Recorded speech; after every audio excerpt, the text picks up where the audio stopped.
Share बाजार में list अधिकतर कंपनियों के सितंबर तिमाही के उम्मीद से खराब नतीजों के बाद आशंका बढ़ गई है कि वित्त वर्ष 2022-23 के दौरान इन कंपनियों के मुनाफे में कमी हो सकती है। यही वजह है कि रिसर्च कंपनियां अब कंपनियों के मुनाफे के अनुमानों को घटा रही हैं। ब्रोकिंग कंपनी जेफरीज ने शेयर बाजार में लिस्ट 147 कंपनियों के नतीजों को देखने के बाद 49% कंपनियों के मुनाफे घटने के अनुमान जारी किए हैं।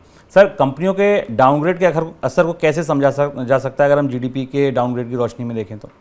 जब पिछली तिमाही के नतीजे आए थे उसके बाद से पूरे भारत में अलग अलग विशेषज्ञों ने और कंपनी के में निवेशकों ने नतीजों को लेकर अब आकलन करने शुरू कर दिए थे, क्योंकि एक तिमाही खराब होते ही दूसरी तिमाही में भारत की आर्थिक विकास दर गिरने की भी संभावना है, तो उसका असर आप सीधे सीधे कंपनियों के रिजल्ट पर देखेंगे। इससे जेफरीज का मानना है कि 147 बड़ी कंपनियाँ हैं, उनके अर्निंग एस्टीमेट्स करीब करीब 49% कट किए हैं, 50% कट किए हैं, जो बड़ा कट है। इसका मतलब है कि बहुत सारी कंपनियों के मुनाफे में इस साल और अगली छमाहियों में एक छमाही और 2 तिमाहियों में तेज गिरावट आएगी।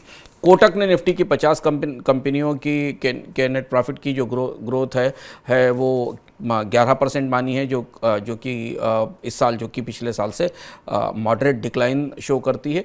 ख़ासतौर से जो इम्पॉर्टेंट हिस्सा दिख रहा है जिन कंपनियों के मुनाफों में कमी का, उसमें मेटल और एफएमसीजी सेक्टर की कंपनियां सबसे ज़्यादा हैं। और यहाँ से हम इसे 2 तरीके से देख सकते हैं। कंपनियों के नतीजों को देखने के 3 पैमाने हैं। एक पैमाना सबसे पहला हमें रोजगारों की दृष्टि से देखता है। भारत में जो आईटी सेक्टर ग्रो कर रहा था उसमें किस तरीके की त्राही मची हुई है, ये हम लगातार आपके सामने चर्चाओं में लाते रहे हैं। और छटनी के और स्टार्टअप्स की फंडिंग टूटने की संभावना की खबरें लगातार बढ़ती जा रही हैं।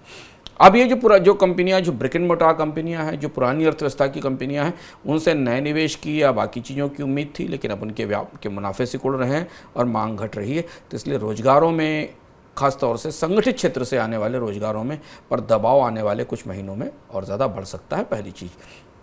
दूसरी चीज़ है कि सरकार के टैक्स का भी जो बसंत था वो भी तो धीमे धीमे सूखना शुरू होगा, क्योंकि जितनी तेज़ी से मुनाफे गिरेंगे कंपनियों के, जो आंकड़े हमें दिख रहे हैं 49% के आसपास अर्निंग डाउनग्रेड का, इसका असर हमें कॉर्पोरेट टैक्स कलेक्शन पर भी आने वाली छमाही में दिखाई देगा। इस साल के बाद सरकार के बजट में कंपनियों की कमाई पर घटने पर मिलने वाले इनकम टैक्स में भी कमी दिखाई देगी। और इसके साथ कंपनियां अपनी सेल्स को भी मैनेज करने की कोशिश करेंगी, और इसलिए मुनाफों में नुकसान को बचाने के लिए सेलेक्टिव तौर पर महंगी कीमतें बढ़ाने का एक दौर और हमारे सामने आ सकता है, जिसका आधार कच्चे माल की महंगी कीमतें हो सकती हैं, जिसका आधार रुपए की कमजोरी हो सकती है, जिसका आधार कंपनियों के मुनाफों पर दबाव दिख सकता है।